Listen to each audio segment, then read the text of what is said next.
আসসালামু আলাইকুম রহমতুল্লাহ।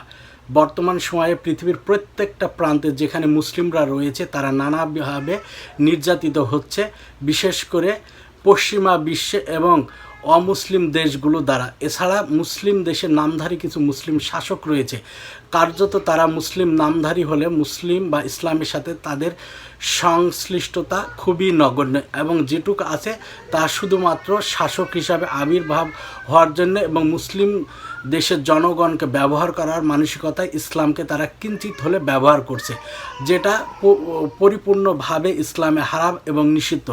আর এর ফলে বিশ্বের বিভিন্ন প্রান্তে মুসলিমরা নির্যাতিত যে হচ্ছে তা দেখার কেউ নেই। যেমন ধরুন উইঘুরে চীন সরকার যেভাবে মুসলিমদের নির্যাতন করছে এবং ধর্মীয় কাজে বাধা দান করছে। আপনারা দেখুন, গত রমজান মাসে উইঘুরের মুসলিমরা কিন্তু রোজা পালন করতে পারেনি, আর এই ব্যাপারটা ঘটে আসছে বিগত কয়েকটা বছর। আর এই উইঘুররা অবস্থান করে চীনের সিনজিয়াং প্রদেশ, যা চীনের পশ্চিমাঞ্চলে অবস্থিত। আর এখানে প্রায় 1 কোটিরও উপরে উইঘুর মুসলিমের বসবাস। চীনের উইঘুর মুসলিম ফ্যামিলিগুলোর ভিতরে চীন সরকার এমনভাবে বিভক্ত সৃষ্টি করছে যে এইসব ফ্যামিলির ইয়াং ছেলে মেয়ে যারা আছে তাদেরকে বিভিন্ন ধরনের ট্রেনিংয়ের নামে তাদেরকে পরিবার থেকে আলাদা করা হচ্ছে এবং বিভিন্ন ধরনের ট্রেনিংয়ের নামে তাদের আটকে রাখছে, কার্যত তাদের জেলে বন্দি করে রাখছে এবং ধর্ম থেকে বিমুখ হওয়ার জন্য যত ধরনের ট্রেনিং দেওয়া দরকার তার সব কিছু করছে। অন্যদিকে মিয়ানমারে রোহিঙ্গা মুসলিম জনগোষ্ঠী তারা নির্যাতিত হয়ে আসতে বেশ কিছু কাল যাবৎ। আপনারা জানেন যে 1982 সালে বার্মিজ নাগরিকত্ব আইন অনুসারে এই রোহিঙ্গা মুসলিমদের নাগরিকত্ব খর্ব করা হয় এবং রোহিঙ্গা মুসলিম যারা বার্মাতে বসবাস করে তাদেরকে বার্মিজ নাগরিক হিসাবে গণ্য করা হয় না। আর সাম্প্রতিক সময়ে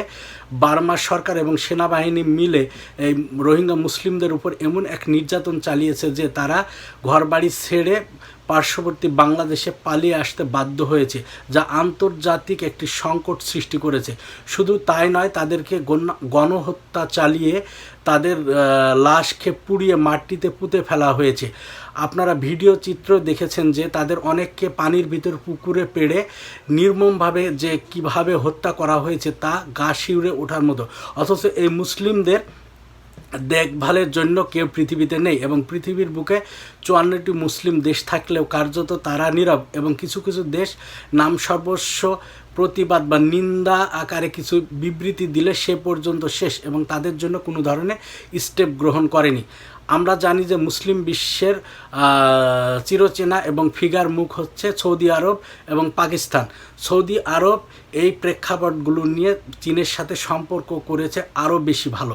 শুধু চাই না, গত বছর সৌদি আরবের ক্রাউন প্রিন্স চীন সফরে গিয়ে এটা তাদের দেশের আভ্যন্তরীণ বিষয় হিসাবে উল্লেখ করে তা সাপোর্ট করে। শুধু তাই নয়, চীন সরকার যে নির্যাতন চালাচ্ছে এ ব্যাপারে ভ্রুক্ষেপও করেনি। আর চীনের সাথে সৌদি আরবের রয়েছে বাণিজ্যিক সম্পর্ক। পাশাপাশি চীন জামাল খাশোগি হত্যা প্রসঙ্গে সৌদি সরকারের নীতিকে সমর্থন করেছে। এতে স্পষ্টত আপনারা বুঝতে পারছেন যে মুসলিম বিশ্বের অবস্থানটা কোথায় গিয়েছে। অন্যদিকে পাকিস্তানের সাথে চীনের সম্পর্ক অত্যন্ত ভালো, অথচ পাকিস্তান তার আঞ্চলিক মিত্র হিসাবে এই চীনের সমর্থন আদায় এবং অর্থনৈতিকভাবে সুবিধা আদায়ের জন্য চীনের এই নীতিকে সমর্থন করছে এবং পাকিস্তান সরকার এ ব্যাপারে কোনো ধরনের কথাই বলেনি। কেননা পাকিস্তানের সামরিক এবং অর্থনৈতিক যত সাহায্য সহযোগিতা চীন থেকে আসে সেগুলো পাওয়ার আশায় এবং আন্তর্জাতিক পরিমণ্ডলে পাকিস্তান চীনের সাথে ভালো সম্পর্ক এবং পাকিস্তান ভারত যে বৈরিতা সেক্ষেত্রে চীনের সমর্থন আদায়ের লক্ষ্যে পাকিস্তান সরকার স্পষ্টতই এই ব্যাপারে নীরব রয়েছে। এর পাশাপাশি মিশর এবং ইরানের সাথেও রয়েছে চীনের অত্যন্ত ভালো সম্পর্ক। শুধু তাই নয়, যে দেখেন মিয়ানমারে যে রোহিঙ্গা নিধন চলছে সেক্ষেত্রে পাকিস্তান, ইরান, সৌদি আরব কারোরই সেইভাবে কোনো রকম ভূমিকা নেই। যদিও তুরস্ক নাম সর্বশেষ একটি বিবৃতির মাধ্যমে নিন্দা জানিয়েছে, এ পর্যন্ত শেষ।